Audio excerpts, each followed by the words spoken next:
Olá, povão, tudo bem? Eu elaborei aqui um checklist com 10 passos de planejamento para um indivíduo que quer fazer um mestrado ou doutorado. Em geral, na pessoa do doutorado ela já tem um pouco as manhas, né?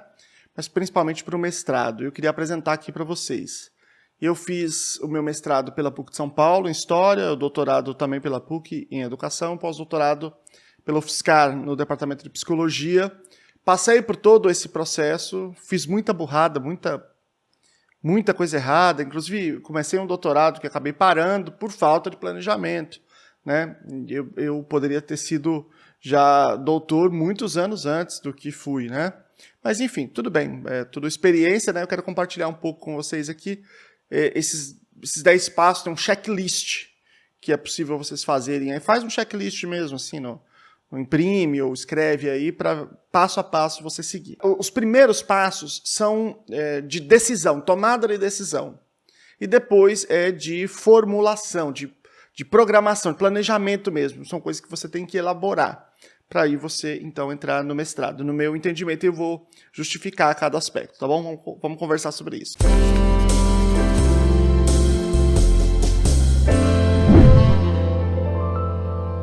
O primeiro passo pode ser estranho para vocês, mas é você decidir por que você quer fazer mestrado ou quer fazer o doutorado, qual é o plano de vida. Isso tem uma importância muito grande, eu vou explicar por quê, tá? Porque a depender da carreira que você quer perseguir, isso vai ser fundamental você decidir isso antes. Vou dar um exemplo. Se você faz a graduação numa área, mestrado em outra área, doutorado em outra área, pode ser muito bom para uma certa carreira. Mas, por exemplo, se o seu objetivo é fazer concurso em federal, você se ferrou. O estadual se ferrou. É altamente improvável que algum edital vai acolher essa sua formação. Então, isso é um exemplo, tá? Decide primeiro, reflete primeiro por que você quer fazer. Qual é o seu plano de vida? Porque aí você coloca um mestrado dentro deste plano de vida. Depois eu faço um outro vídeo só sobre isso, só sobre essas peculiaridades, né? Porque eu, por exemplo, eu segui um caminho em que eu fui mudando de área. Isso teve uma série de implicações sobre a minha vida e aí depois eu compartilho com vocês para vocês pensarem sobre. Bom, beleza, decidiu o que você quer da vida e decidiu, portanto, qual é a área que você quer seguir, que tem a ver com esse seu planejamento de vida. Então, eu vou seguir na mesma área da minha graduação, ou vou seguir numa área diferente, nesta ou naquela área, depender dessas coisas.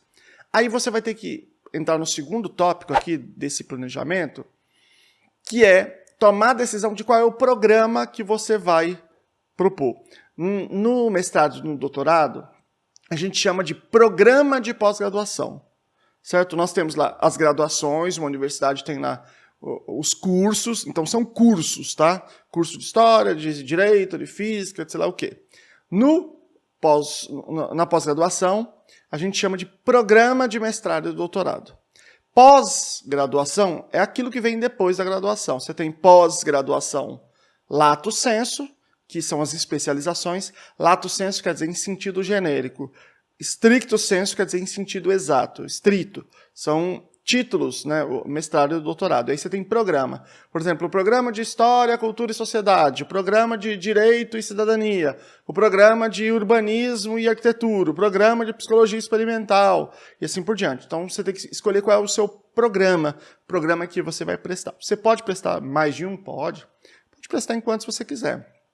Claro que você tem que considerar uma série de coisas, né, em termos de trabalho, de tudo isso, mas você pode, quando eu digo decidir qual é o programa que você vai prestar, não quer dizer necessariamente que é um só. Eu vou colocar aqui depois no card, aqui ou aqui embaixo, um outro vídeo que eu já fiz sobre a escolha do programa, você escolher o programa que tem a ver com a sua vida, né, dentro desse projeto também.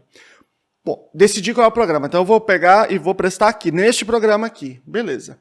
Quando você entra lá no site do programa, vai ter as linhas de pesquisa e o orientador. E você tem que decidir essas duas coisas. Então, são mais dois aspectos aí do planejamento. Quem é o orientador para o qual você vai prestar? Existem alguns programas, algumas bancas, né, que vão dizer para você assim, olha, diga aí já quem é o orientador que você quer.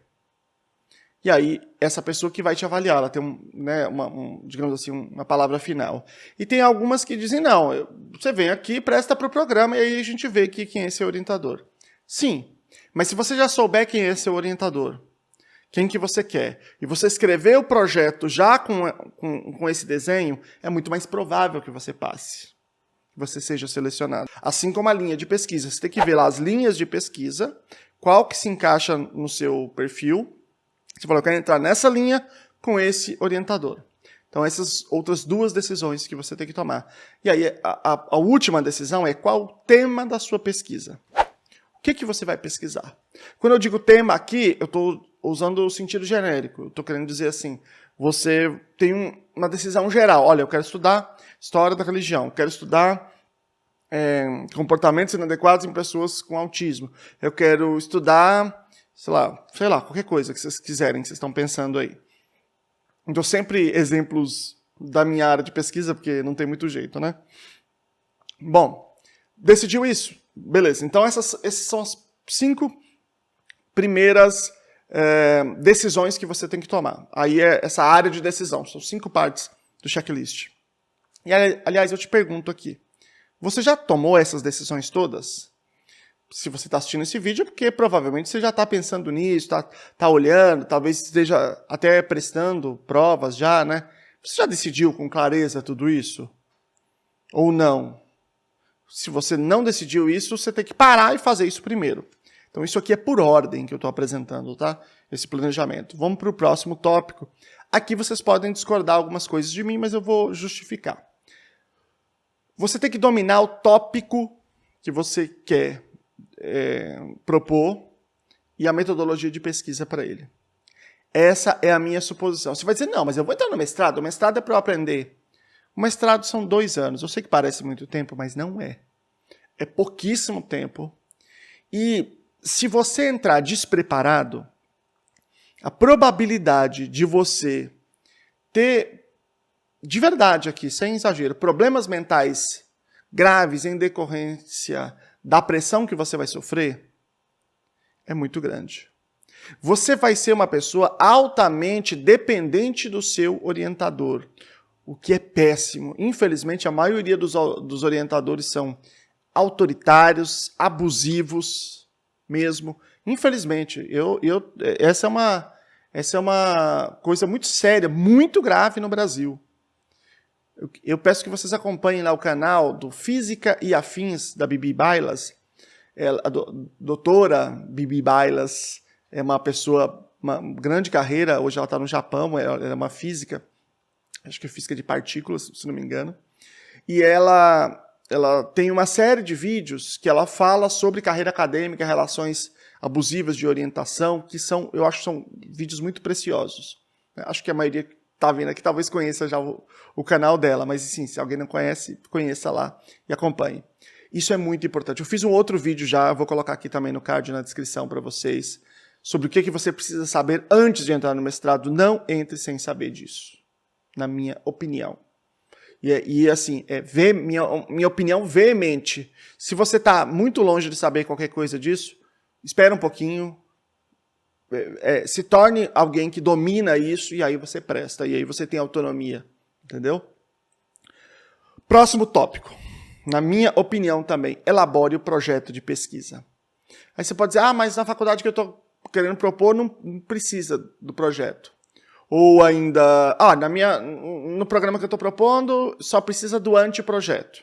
Então eu vou repetir, elabore o projeto de pesquisa. Por quê? Porque você vai ter só 2 anos. Se desses 2 anos for 6 meses para você fazer o projeto, você está na roça, meu irmão. Quem já passou pelo mestrado e sabe e puder comentar aqui, por favor, porque parece que eu estou exagerando. Eu não estou exagerando. Eu estou falando de uma coisa muito séria. Faça o seu projeto de pesquisa antes. Tudo bem que ele seja corrigido, que ele seja modificado, que ele seja burilado. Não tem problema isso. Mas faça o seu projeto antes. Além disso, se você não chegar com uma ideia só, se você não chegar só com um anteprojeto, a probabilidade da banca te aprovar, te selecionar para entrar no mestrado, é muito grande. Eu vejo muitas pessoas falando, gente, eu já fui reprovado 2 vezes, e agora? O que eu faço? Eu duvido que fez isso. A pessoa está se dedicando muito ao certame e pouco a esse planejamento. Eu acho, né? É uma suposição pessoal. Ou está errando aí em alguma decisão, na hora principalmente de escolher o programa, a bibliografia, o tema. Eu tenho outro vídeo sobre a bibliografia, vou deixar aqui também, tá bem legal. Como é que você seleciona a bibliografia? Isso aí é outra coisa decisiva para você ser aprovado ou não. Então, na minha visão, elabore o projeto de pesquisa. Chegue lá com o projeto de pesquisa, né? Estude para a prova teórica. Estudar para a prova teórica, eu fiz um outro vídeo já aqui para vocês em relação a isso, mas eu tenho uma avaliação sobre isso, né? Que tem a ver com o que você tem que dominar para essa prova. Mas só para você entender isso que eu estou propondo, você vai dizer, pô, mas não estou inscrito ainda, como é que eu me preparo para a prova teórica? Os programas, eles têm uma tradição mais ou menos fixa. Então você não precisa esperar quando abrir o processo seletivo que você vai prestar. Pegue agora, o que está aberto agora, ou o do semestre passado.